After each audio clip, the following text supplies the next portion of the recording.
सत्ता के वैकल्पिक केंद्र के अंदर क्षेत्रीय संगठनों की स्थापना के बारे में सबसे पहला पॉइंट कहता है कि कुछ देशों के आपसी विकास, मतलब हमारा और तुम्हारा विकास, और सामाजिक तथा सांस्कृतिक आर्थिक विकास को बढ़ाने के लिए क्षेत्रीय संगठन की स्थापना की जाती है। मतलब हम जो क्षेत्रीय संगठनों की स्थापना करते हैं, इनकी स्थापना करने का मुख्य जो उद्देश्य होता है, अपना विकास करना होता है और अपना सामाजिक विकास करना होता है, सांस्कृतिक विकास करना होता है और आर्थिक विकास करना होता है। इन सभी चीज़ों के लिए ही हम लोकल लेवल पर इस प्रकार के संस्थानों की स्थापना चालू करते हैं। कहता है कि जो हम बनाते हैं यह विश्व के विभिन्न भागों में अलग अलग नाम से जाना जाता है। जैसे कि यदि हम बनाते हैं अपने भारत के आसपास बनाते हैं, तो भारत के आसपास कई सारी कंट्री है, जैसे कि इंडिया है इसके अंदर, श्रीलंका है इसके अंदर, पाकिस्तान है इसके अंदर, बांग्लादेश है आपके इसके अंदर। तो ऐसे कई सारे देश है, जब मिल के बनाती है तो इसे एक क्षेत्रीय संगठनों के तौर पर जाना जाता है और ये क्षेत्रीय संगठन रीजनल लेवल पर कई सारे काम करते हैं। इसी में हमारे पास सबसे पहला जो आता है उसका नाम है यूरोपीय संघ। तो हम बात करते हैं पहला यूरोपीय संघ के बारे में बात करेंगे। यूरोपीय संघ जो है वह 20 देशों का एक प्रभावी क्षेत्रीय संगठन है। प्रभावी मतलब ये कई सारे मुद्दे पे काम करता है, क्षेत्रीय मतलब ये लोकल लेवल पे काम करता है, जिसको क्षेत्रीय आर्थिक सहयोग का अग्रणी मतलब सबसे आगे मार्गदर्शक माना जाता है। मतलब कहा जाए अभी के समय में यूरोपीय संघ के बारे में, तो यूरोपीय संघ जो है वो लोकल लेवल पर आर्थिक सहयोग के मामले में सबसे आगे देखने को मिल जाता है।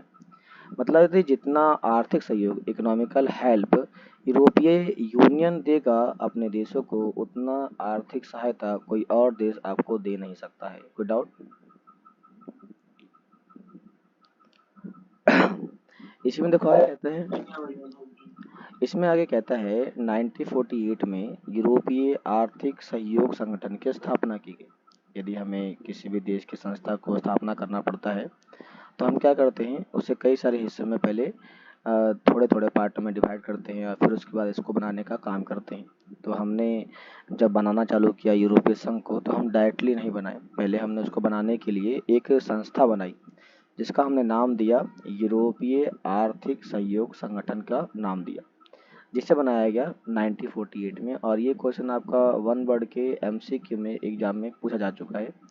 ये क्वेश्चन आया हुआ था 2020 में आया हुआ है, 2021 में भी आया हुआ है, जिसमें पूछा गया है कि यूरोपीय आर्थिक सहयोग संगठन की स्थापना कब किया गया है, इसके बारे में पूछा गया है। तो ये जो संगठन बनाया गया था, इसका उद्देश्य था मार्शल योजना के माध्यम से या तहत सहायता प्राप्त करने वाले देशों के बीच में समन्वय और तालमेल को बढ़ाना था। जैसे कि यदि हम बात करते हैं यूरोपीय यूनियन के बारे में, तो इसके अंदर टोटल यदि 20 कंट्री है, तो 20 कंट्री में से यदि किसी एक कंट्री ने पैसा लिया है, मतलब फाइनेंस उसको दिया गया है कुछ करोड़ों रुपए का, दूसरी कोई कंट्री है जिसके पास हमने पैसा दिया लगभग 200 करोड़ रुपए का से फाइनेंस किया गया है, तो जितने देशों के पास पैसा दिया गया है उन सभी देशों के बीच में आपस में संबंधों को बढ़ावा देने के लिए हमने बनाया यूरोपीय आर्थिक सहयोग संगठन की स्थापना की गई। कहता है यूरोपीय संघ का गठन जब हम बनाते हैं यूरोपीय यूनियन, तो इसका जो हमने फॉर्मेट करने का काम किया है वो 1952 में बनाया। देखो यहाँ पर दूसरा है, यहाँ पर दूसरा है, अब दूसरा संगठन आ चुका है जिसका नाम है यूरोपीय संघ का गठन किया गया 1952 में। तो पहली बार यूरोपीय संघ को बनाने का जब काम चालू किया गया, तो इसकी जो शुरुआत होती है वो 1952 से हो जाती है। इसमें 6 देशों के द्वारा यूरोपीय कोयला एवं इस्पात समुदाय के रूप में इसकी स्थापना की गई। मतलब जो हमारा यूरोपीय यूनियन था, ये पहले के टाइम में क्या था, तो पहले के टाइम में यह एक यूरोपीय कोयला और इस्पात समुदाय का एक ग्रुप था जो यूरोप के कंट्री के बीच में कोयला देने लेने का काम करता था और लोहे का देने लेने का काम किया करता था। और इसमें जो शामिल थे वह 6 देश शामिल थे। तो जो 6 देश शामिल थे वह 6 देश कौन कौन से शामिल थे? इसमें 6 देश में से पहला देश शामिल था हमारे पास बेल्जियम था, दूसरा फ्रांस था, तीसरा पश्चिमी जर्मनी था, चौथा इटली था, पांचवा लग्जमबर्ग था और छठा नीदरलैंड इसमें शामिल था। तो ये सभी 1952 के बनाए गए यूरोपीय कोयला एवं इस्पात समुदाय अर्थात यूरोपीय कोल एंड स्टील कम्युनिटी इनका मेंबर होते हैं। इन्होंने इसको स्थापित करने का काम चालू किया था। लेकिन धीरे धीरे जैसे कि हम बात करते हैं तो यही यूरोपीय कोयला और इस्पात समुदाय आगे चल करके यूरोपीय समुदाय में बदल जाता है। ये समुदाय जो था वह 7 फरवरी 1992 की maastricht संधि maastricht ट्रीटी करते हैं ये सभी लोग। मतलब जो 6 देश थे, ये 6 देश आपस में मिल करके क्या करते हैं, एक ट्रीटी करते हैं। ट्रीटी का मतलब होता है समझौता करना। हम दोनों मिल करके कुछ मुद्दे पर समझौता करेंगे, जिस नाम दिया गया ट्रीटी, maastricht ट्रीटी नाम दिया गया। और यही ट्रीटी के माध्यम से यूरोपीय संघ में ये बदल गया, जिसमें 15 राज्य शामिल होते हैं। मतलब शुरुआती टाइम में 6 से इसमें 15 स्टेट शामिल हो जाते हैं। अब 15 स्टेट जब शामिल होते हैं तो इसे 1993 में लागू कर दिया गया। मतलब यूरोपीय कोयला और इस्पात समुदाय 1992 में 7 फरवरी 1992 में संधि करते हैं और 1993 में 1993 में ये लागू हो जाता है।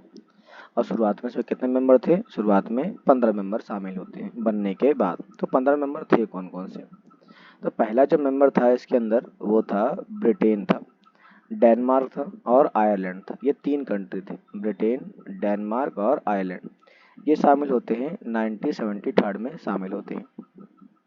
अगला आता है ग्रीस। ग्रीस शामिल होता है 1981 में।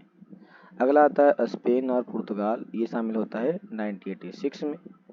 अगला हमारे पास आता है ऑस्ट्रेलिया, फिनलैंड और स्वीडन, ये शामिल होते हैं 1995 में। और इसके साथ जो हमारे पास यूरोपीय यूनियन था, इसके मेंबर की संख्या बढ़ करके 15 हो गई। लेकिन 2002 में इसके सदस्यों की संख्या बढ़ के 25 हो गया और 2007 में इसकी संख्या 27 हो गई। तो हम कह सकते हैं यहाँ पर कि हमारे पास जो यूरोपीय यूनियन है इसके अंदर टोटल मेंबर 27 हैं। लेकिन अभी के समय में देखो, मैं लगा देता हूँ नोट। यदि प्रेजेंट की बात करें, यदि हम प्रेजेंट की बात करते हैं तो हमारे पास प्रेजेंट में जो मेंबर हैं वो 26 हैं। जो ब्रिटेन था वो ब्रिटेन इससे निकल चुका है, आउट हो चुका है, तो ब्रिटेन इसके अंदर अब नहीं रहा। इसमें ये कहता है सेकेंड वर्ल्ड वॉर के बाद यूरोपीय देशों के सुधार के लिए अमेरिका के द्वारा मार्शल योजना के बाद आर्थिक सहायता देने के लिए आगे बढ़ता है। मतलब यूरोपीय यूनियन में जितने भी यूरोपीय कंट्री है, यूरोपीय कंट्री में सुधार करने के लिए, रिफॉर्म करने के लिए अमेरिका सामने आता है। कौन आता है? अमेरिका सामने आता है। जब अमेरिका सामने आया तो इसने मार्शल योजना बनाया गया। तो जब ये मार्शल योजना बनाता है तो इसी के माध्यम से वह इन सभी यूरोपियन कंट्री को आर्थिक सहायता देता है। अब जैसे कि देखो, यदि हम मानते हैं कि यहाँ पर कोई बंदा ए है जो बहुत ज़्यादा गरीब इंसान है, तो ऐसे गरीब इंसान की सहायता करने के लिए एक संस्था सी बनाएगी। तो ए जैसे ना 1000 लोग हैं जो गरीब हैं। सी जो है वो एक बनाया गया एक ट्रस्ट बनाया गया, ट्रस्ट। ये ट्रस्ट क्या करता है? ये ट्रस्ट गरीब लोगों की सहायता करता है। तो ये ट्रस्ट जो बनाया गया वो किसी व्यक्ति के द्वारा बनाया गया, कंट्री के द्वारा बनाया गया, जैसे कि यूएसए। तो यूएसए ने बनाया एक ट्रस्ट जिसका नाम दिया गया मार्शल योजना। ये ट्रस्ट क्या करेगा? ये हेल्प करेगा गरीब देशों की, जैसे कि यूरोपीय कंट्री की सहायता करेगा। इसके लिए इसे बनाया गया था। मार्शल योजना के माध्यम से ही 1948 में यूरोपीय आर्थिक सहयोग संगठन की स्थापना की जाती है। ये पश्चिमी यूरोप के देशों में आर्थिक सहायता में मदद करता है। मतलब जब मार्शल योजना प्लान चालू किया गया तो ये हम सहायता करेंगे पैसे के माध्यम से। लेकिन ये यूरोपियन कंट्री के कौन से पार्ट में, जैसे कि इसके 4 पार्ट डिवाइड कर दिया जाए, नॉर्थ में या फिर साउथ में या फिर ईस्ट में या फिर वेस्ट में, किधर ये सहायता करेगा? तो ये सहायता करेगा वेस्टर्न पार्ट में, अर्थात जो पश्चिमी यूरोपियन कंट्री है ये इनको सहायता देने का काम करेगा। क्या समझ में आ रहा है आप लोगों को क्लास?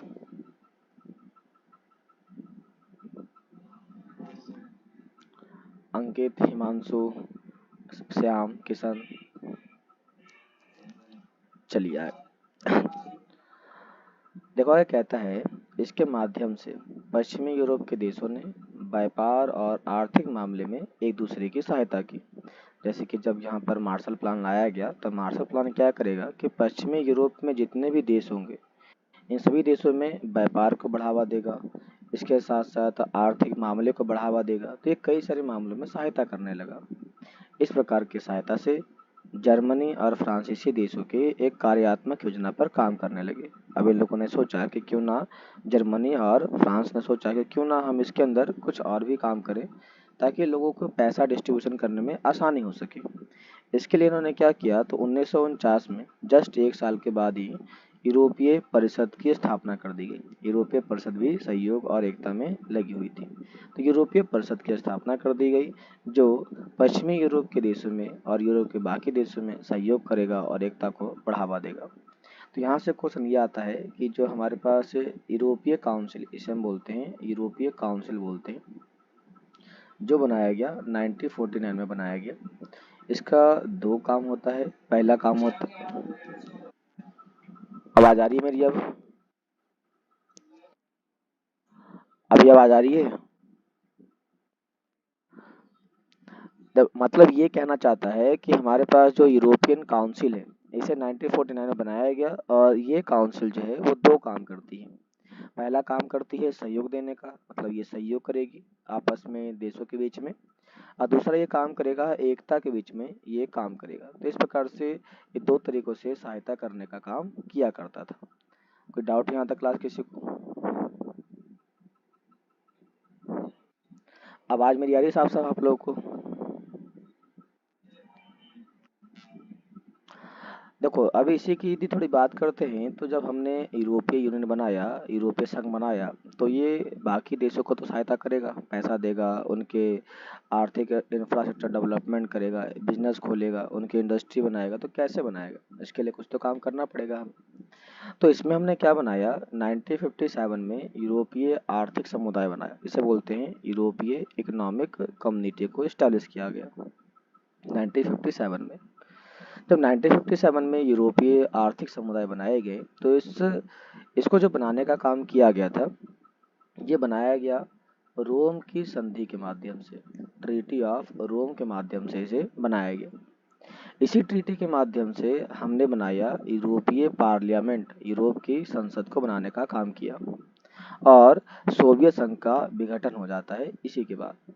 तो जैसे ही हमने यहाँ पर आर्थिक समुदाय बनाई, उसके माध्यम से यूरोपीय पार्लियामेंट बनाया, उसी के समय में सोवियत संघ खत्म हो जाता है। तो जो सोवियत संघ खत्म होता है, वो खत्म होता है 1991 में खत्म हो जाता है। इसके सदस्यों के बीच साझा व्यापार स्थापित करता है, मतलब यूरोपीय यूनियन के अंदर यदि 27 कंट्री है, तो इन कंट्री के बीच में वो क्या करेगा, वो करेगा ट्रेड को बढ़ावा देगा, ट्रेड को प्रमोट करने का काम करेगा। इसके लिए ट्रेड ही नहीं करेगा, बल्कि ट्रेड के लिए एक कॉमन साझा बाजार बनाएगा। साझा, एक ऐसा मार्केट जहाँ पर सभी कंट्री यहाँ पर आ करके अपना सामान बेच सके, और यहाँ से कोई और कंट्री दूसरे देशों में जा करके सामान बेच सके। जैसे कि ये सारी कंट्री, ये यहाँ बेच सकता है, यहाँ भी बेच सकता है, और यहाँ भी बेच सकता है, यदि कोई कंट्री है तो ये ऐसे सिस्टम को डेवलप करने में महत्वपूर्ण भूमिका निभाता है। इसमें कहता है कि आयात और निर्यात कर, जैसे कि यदि आप किसी कंट्री से सामान मंगाते हैं या सामान भेजते हैं, तो उसे कहते हैं इंपोर्ट और एक्सपोर्ट कहते हैं। इसमें कई बार कंट्री लगा देती है टैक्स, ताकि वो सामान बिके ही ना, या फिर लगा देती है वीजा, जिसके कारण वो किसी दूसरे देश में जाकर सामान बिक ना पाए। तो इस टाइप के जितने भी रेस्ट्रिक्शन लगाए गए, प्रतिबंध लगाए गए, उसे रिमूव कर दिया गया, खत्म कर दिया गया। इसमें कहता है कि विभिन्न उद्देश्यों की पूर्ति की गई, जैसे कि आर्थिक, सामाजिक समिति और व्यापार तथा विकास समिति का विकास किया गया। इन सभियों का मेन काम ही यही था कि हम यहाँ पर जो भी रुकावटें आ रही हैं, उन रुकावटों को ख़त्म कर सके, इसके लिए बनाया गया था। यहाँ पर थोड़ा सा मिस टाइप कर दिया गया है, थोड़ा सा आपको सुधारना पड़ेगा यहाँ पर, जो मैंने गलती किया है। और वो ये गलती किया है मैंने यहाँ पर कि इसका जो लिखा है ना, वो गलत हो गया है। सोवियत संघ के पतन के बाद की स्थिति होता है यहाँ पर, मतलब जब सोवियत संघ खत्म हो गया तो उसके बाद की क्या स्थिति थी, उसके बारे में आपको यहाँ पर लिखना है। तो यहाँ पर जो टॉपिक है यहाँ पर आपको बताना पड़ेगा कि सोवियत संघ के ख़त्म होने के बाद क्या स्थिति यहाँ पर आई थी। तो यदि हम इसको लिख देते हैं, पहले ठीक कर देते हैं यहाँ पर सोवियत संघ के पतन के बाद की स्थिति, मतलब जैसे कि डिक्लाइन कर जाता है उसके बाद।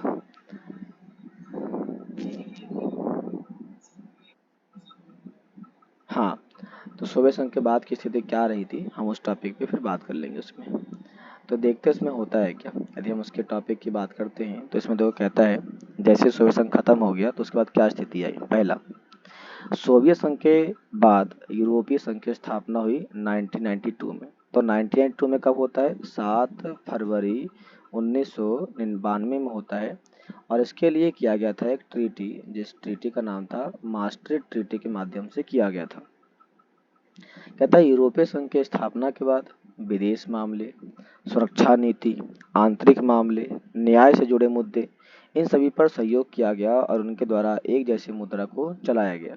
जैसे कि मान लिया जाए हमारे पास 27 कंट्री का एक समूह है, तो इसमें हमने क्या किया, पहले तो हमने अपना सिक्का जारी कर डाला, अपना क्वाइंस जारी कर डाला, और यही सिक्का काम करेगा इन सभी देशों के बीच में। इसके साथ ये लोग जो भी व्यापार करते हैं, व्यापार या फिर ये लोग करते हैं यहाँ पर व्यवसाय करते हैं, व्यवसाय मतलब बिजनेस होता है, ये करते हैं, तो इन सभी के लिए ये बनाएगा मार्केट बनाएगा। मार्केट का मतलब होता है एक टाइप का बाजार बनाएगा जहाँ पर सभी लोग आकर के अपना सामान बेचे और खरीदे। तो इस टाइप के बाजार को कहा गया कॉमन बाजार कहा गया, कॉमन, या इसे हिंदी में कहते हैं साझा बाजार कहते हैं। तो ये इसमें बनाया गया। इसके साथ साथ देखो कहता है आगे क्या कहता है कि यूरोपीय संघ का आर्थिक, राजनीतिक और कूटनीतिक तथा सैनिक प्रभाव काफी ज्यादा था। ऐसा इसलिए क्योंकि इसके पास पैसा ज्यादा था, इसके पॉलिटिकल पावर वर्ल्ड के हर एक देश में मिल जाती है, यह डिप्लोमेसी में काफी आगे था और सैनिक प्रभाव भी इसका काफी ज्यादा था।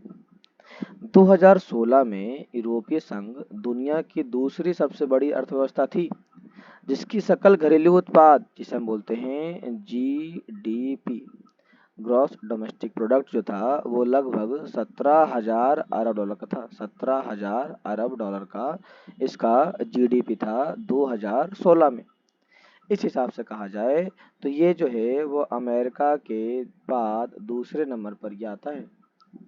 इसकी जो मुद्रा है, इसकी जो करेंसी है, उस करेंसी का नाम क्या है, यूरो। क्या नाम है उसका, यूरो नाम है। ये यूरो की जो वैल्यू होती है काफ़ी ज़्यादा होती है।